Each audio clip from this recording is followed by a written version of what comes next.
the morning at about 6:15, when I woke up, we were outside at Abiri Road, 88 Abiri Road, my late dad's house. And my son, with my second wife, came around. My brother's son called to say, the chief judge is dead. And what chief judge? The son now said, what chief judge do you know? Now, he now said, well, the chief judge that is your auntie. That was how I got the news. And it came as a shock because a month before she passed on, which was the 18th of July, she was in Abiri Road, 88 Abiri Road with the husband. There were quite many, you know. There are points where as kids who disagree. She was quite close, you know, and not really as kids, you understand. But when she got into the government college Bumandi, then I was a teacher in Ayamasa, and she and our very good friend Ebiakbo Fo, you know, visited me at Ayamasa and spent a night with me, and the next day they went back. Somehow, you know, it was a moment that gave me some kind of excitement, because as a teacher in the primary school, though not in the secondary school, they came around to visit me. And I was elated. And apart from that too, when she was in Old River State before Bayelsa State was created, and when Bayelsa State was eventually created and they had to move, we were around to see her swearing in as a judge in the state. Those were quite memorable moments, I know. And as a matter of fact, at her swearing in, I was also commissioned to do the unknown soldier by ironing, and somehow the swearing in came in, and so I now invited them to come and see the piece that I had done of the unknown soldier. So my dad, he was alive then, my dad and a few other persons in the family went to where the piece was mounted. At the park, there was a swimming pool around that area then. Beyond Government House, there was an old park in Agua, where we now have the stadium. Yes, and so it was in that park that the unknown soldier was mounted, and it had already been unveiled before swearing. So I invited him to say, come and see the piece I had done, you know, the unknown soldier. Those were quite memorable moments I've had with her. Yeah, I was present.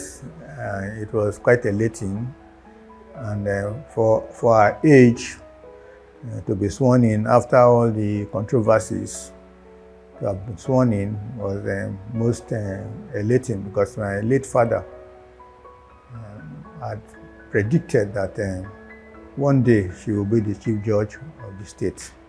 And that made sense to us when eventually she was sworn in. Not exactly, you know, but when she came on the 18th and told us the kind of health issues she had as she visited her in-law and wanted to pray, she had some difficulties, but eventually she was taken to the hospital and she was stabilized. And when she came to Abiri Road, we saw her. Even my kids said, she's looking so healthy and looking fresh. And I said, well, it must be that the strain of the work does no longer tell on her, and that is why she's the way she is, and I'm happy for her that she should rest. There was no form of premonition that this was going to happen. For me, I've always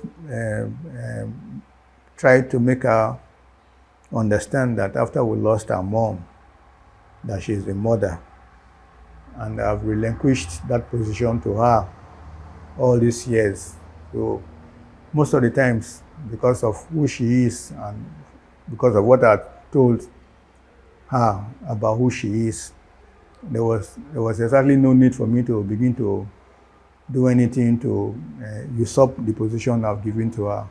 A mother is always a mother, and she had always been a mother, not only just to our family and our immediate family, but to a whole lot of persons. And so it wouldn't be right for me as a person who had told her when we lost our mother now that you are the mother, because I was just 17, and I think she was about 14 or 15 when we lost her, and she was in Ayamasa, where my mother was buried, and I told her, and she was crying. She said, "No, please, you are the mother of the house now." So whatever is, I've always seen her as a mother, and I think she had eventually proved herself to be a mother of the family. Immortalization of any individual is as a result of what she has achieved. And for her, she was excellently a woman that in her career had proved her mettle, and that even in our pursuit of what it is for who created her, she also did not fail to prove that to people.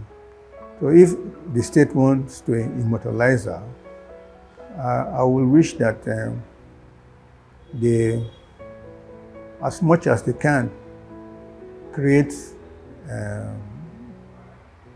a monument, possibly in Abiri, where she will be laid to rest.